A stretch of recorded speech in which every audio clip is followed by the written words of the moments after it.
এখন এমন একটা শকিং ফ্যাক্ট আলোচনা করতে চলেছি যেটা কিন্তু কোনো ধনী ব্যক্তি চায় না যে তুমি জেনে যাও। রিচ ড্যাড পুয়ার ড্যাড বলে একটা বই আছে, সেই বইতে রবার্ট কিওসাকি যিনি অর্থার তিনি বলছেন যে পৃথিবীতে দুটো ক্যাটাগরির মানুষ থাকে, একটা হচ্ছে 95%, একটা হচ্ছে 5%।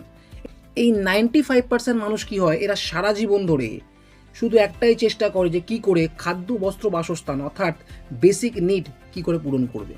আর অন্যদিকে 5% মানুষ যারা থাকে তারা অলওয়েজ চেষ্টা করে 5 বছরের মধ্যে নিজের বেসিক নিডটা কভার করে কি করে নিজের ড্রিম লাইফটা লিড করবে।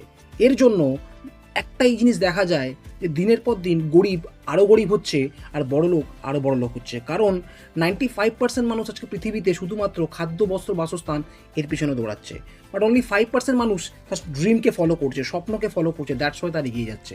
তোমার যদি মনে হয় কথাটা আমি ঠিক বললাম তাহলে এক্ষুনি কমেন্ট করে জানিয়ে দাও যে সাকসেসফুল।